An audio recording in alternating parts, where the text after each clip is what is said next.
But we already collected some questions, so if you just switch on your chat function, then you will see there, I think,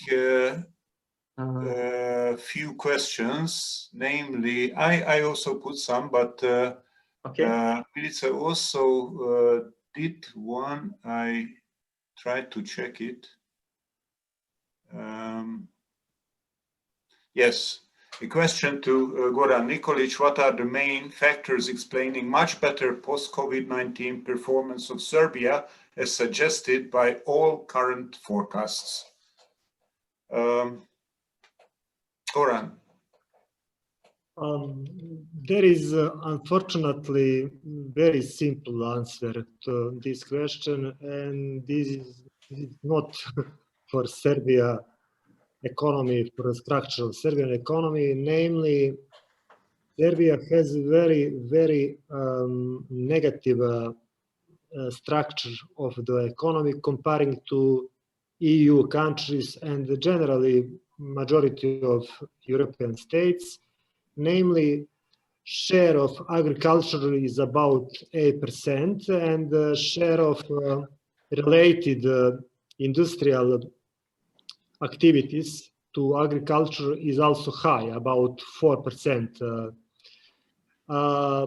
This is main reason for good performances during the crisis. The second reason is very strong intervention of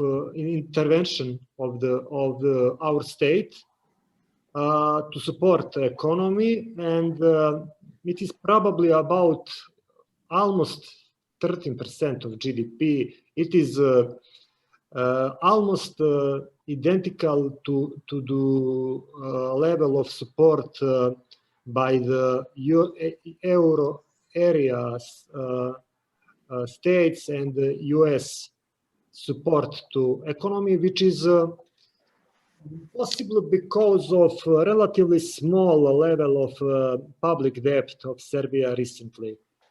I would say only to Misha Lobanov presentation as one maybe important addition, not only that Western Balkan states are oriented to the European Union at roughly about 2/3, but having in mind that CEFTA is the second largest trading partners of all these countries, dependency of the European Union is much higher, and it is about 4/5. Thank you. Thank you. Other questions, comments, please. Коммент можно один? Да, конечно. Я хочу только краткое замечание сказать насчет вопроса, который поставил в начале конференции профессор Гринберг. Он поставил вопрос Польше и Венграм. Как вы чувствуетесь в Евросоюзе? Но я на основе результатов этих исследований, которые были сделаны последственно в Польше, могу сказать, что 80% населения, 80% граждан положительно оценивает наше членство в Евросоюзе. Это ответ профессору Гринбергу со стороны польской. Спасибо большое. Спасибо. Questions? If there are more questions. I think there were some for me. I don't know if you want to. Perhaps I think there were.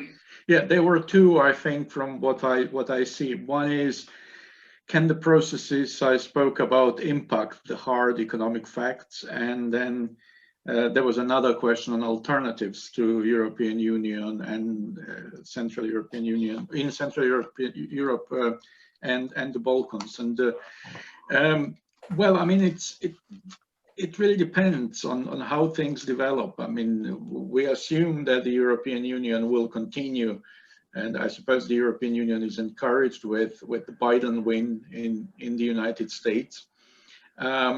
But I mean, as we identified only the last week, I mean, there are certain problems and veto powers within the European Union, which can slow down the whole process and maybe just increase somewhat a sense of uncertainty and disappointment among member states and candidate states. Then there are also some other processes, such as, for example, Bulgaria's decision now to block North Macedonia on the grounds of interpreting whose language is Macedonian or Bulgarian. There's an interpretation of the past and so on.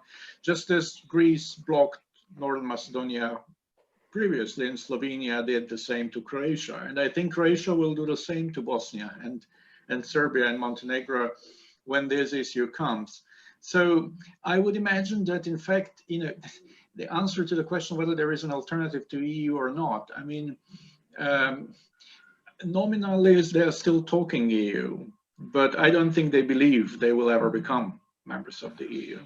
So there is a search for the B strategy, strategy B, and let me just say, identify one or two ideas actually along these lines. The first one is the so-called mini Schengen, which is grouping of the candidate countries, 5 or 6, as I said earlier, into one customs area, which would also be one area of easy transferring of goods and people and so on and so forth. And so far, it seems also there is a problem with this idea of mini Schengen, because 3 countries seem to be more interested than the other 3. So the 3 that actually came together is North Macedonia, Serbia, and Albania on some issues. Montenegro still hopes they will join the European Union before the rest, and therefore they are hesitant in joining mini Schengen because they feel this is not a Visegrad group, but it might be an alternative to EU.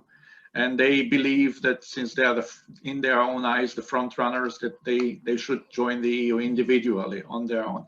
I think it was a big mistake for European Union to go along the individual country approach rather than to group them. They should have grouped all countries of Western Balkans, including from Slovenia to Bulgaria, in one group, and treat them as they did with Central European 10 or 8+2 in 2004. I think the 2004 enlargement was much, much better than individual approach that followed this.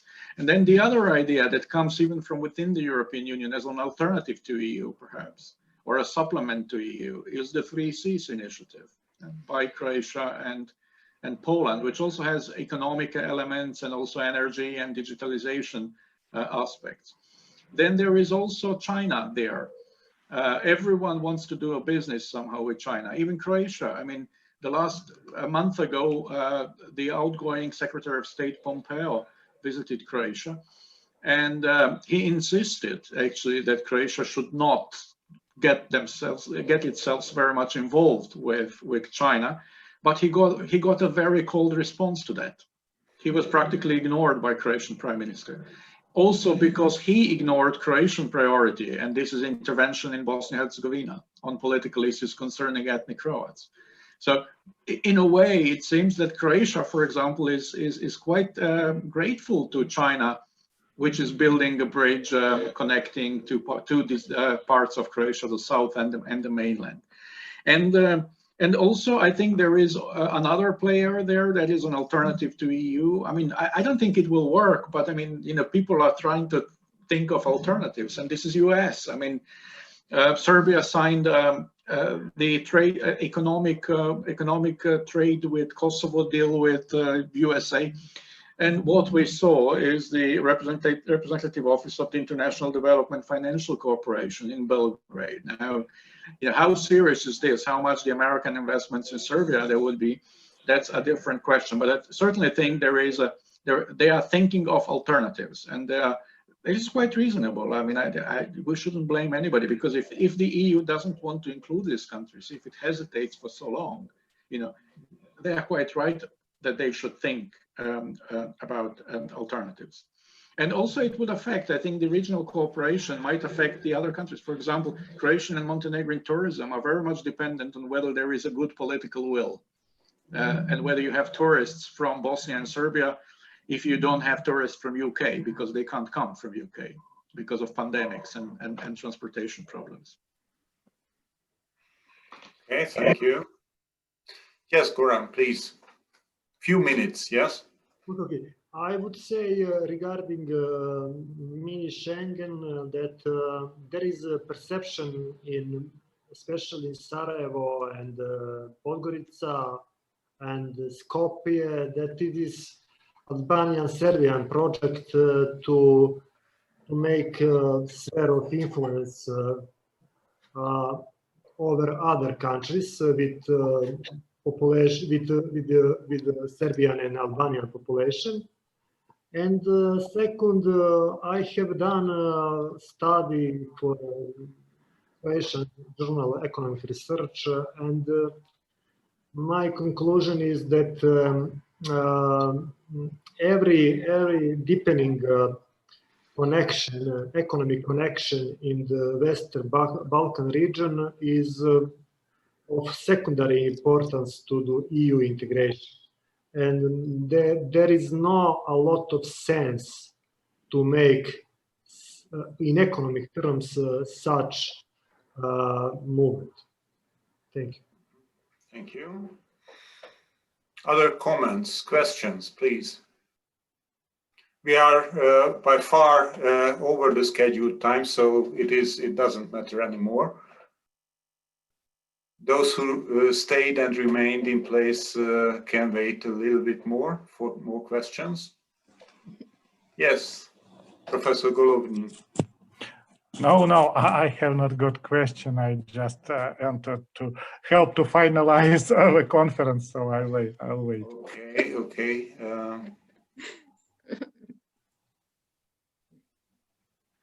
There is an expression of gratitude in the chat forum. I had one more question to Mikhail Lobanov, namely that industry and especially manufacturing industry in many respects is not treated as a future economic branch. So what if instead of reindustrialization, Central European countries would concentrate on more knowledge-intensive activities? So is it an alternative or not, in your Thank you for the question, Dr. Sani. As we know, the industrial policy of the European Union and the countries, new member states, is a so-called innovation policy. So industrial policy, if you read communique from the European Union, 90% of it, it's about Green Deal, it's about climatic change and innovation that will help us to overcome these problems, about the labor, about the quality of labor, about small and medium enterprises, and generally it's, I would say, the innovation aspects of the industrial policy approach of the European Union is very high. So when we speak about the industrial policy, we will not speak about some rotten, inefficient old factories, but probably we speak about some 3D printing by small and medium enterprises, some companies of subsidiaries of German and Austrian companies that will use blockchain, that will use cyber physical systems, all of the aspects of the fourth industrial revolution. So I would say the word industry doesn't mean now, at least after the crisis, doesn't mean industry like we perceived it before, like we spoke about before. It's more innovative, more green, more service oriented, and I would say that's my answer to your question. Okay, thank you very much. Thank you. My last question about comments and potential contributions. If not, then I would like to join the two new messages in the chat forum, the expression of gratitude to the organizers and to the nice conference that we enjoyed today. And I also skipped up till now mentioning Svetlana Pavlovna, but I don't want to escape this. Actually, I am very much impressed by her impact on our ways of thinking. So I just see reflected her ideas in many aspects in the presentations that we enjoyed today. So she really was an important person, an important scientist, and a good friend also, of course. And she made a great impression to our professional life. So we must be very thankful for her. And I hope that we can continue this tradition that she also contributed to. So then I think Professor Golovnin is here to say a final words. Yes? Yes. Okay. Thank you very much, Mikos, and thank you for you to help us with moderating the conference. So it's our great pleasure for you and for all the people who come here and to share their views and to share with some memory about Svetlana Glinkin. And of course, I think we'll continue this tradition. I hope this will be annual conference. Anyway, we have online opportunities, but I hope we'll meet together and see each other and can share our views and interact. So thank you very much. It seems to me that it was very interesting conference, and this is the contribution of the speakers. Thank you very much. So I hope to see you, maybe not in a year. I hope we'll make maybe the other event, the other conference, roundtable. So I think it's a good tradition to keep in touch with you, and so please do not forget us, and I hope we'll continue our cooperation, which was initially established, of course, by Professor Glinkin, and I hope this will be our memory to her, not to break our ties. Thank you very much. Thank you very much. Thank you very much. Bye-bye. Thank you. Thank you. Thank you. Bye-bye. Thanks. Thank you. Thank you. So we have the recording of this, and I hope we'll place it on internet, and Mikhail Lobanov will send the link to all the participants. Thank you very much. Bye-bye. See you. See you. Bye. See you.